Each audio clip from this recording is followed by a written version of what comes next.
அனைவருக்கும் வணக்கம். கோவையில இப்படி ஒரு சிவன் மலையா?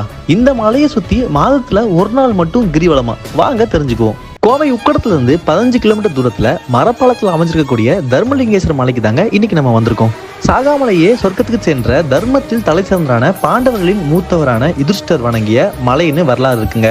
இதுக்கு சான்றா யுதிஷ்டர் அவர்கள் சிவனை வணங்கி மலை மீது செல்லும் போது பீமன் அவர்கள் மலையின் அடிவாரத்துல காவல் இருந்திருக்காருங்க. அவரோட கால் பாதம் இந்த கோயில இருக்குங்க. பீமன் அவர்களுக்கு இங்க சன்னதியும் இருக்குங்க.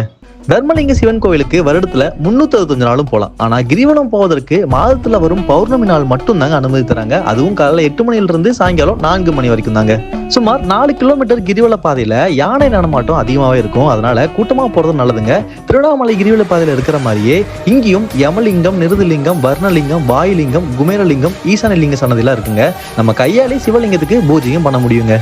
கிரிவலி பாதை முடிவுல அம்மன் சன்னதியும், பீமன் சன்னதியும், விநாயகர் சன்னதியும், நவகிரக சன்னதியும் இருக்குங்க. இறுதியா சுமார் 1000 படிகள் ஏறி தர்மத்தோட வாழுகின்ற மக்களை காக்கும் தர்மலிங்கேஸ்வரர் சன்னதியும் இருக்குங்க.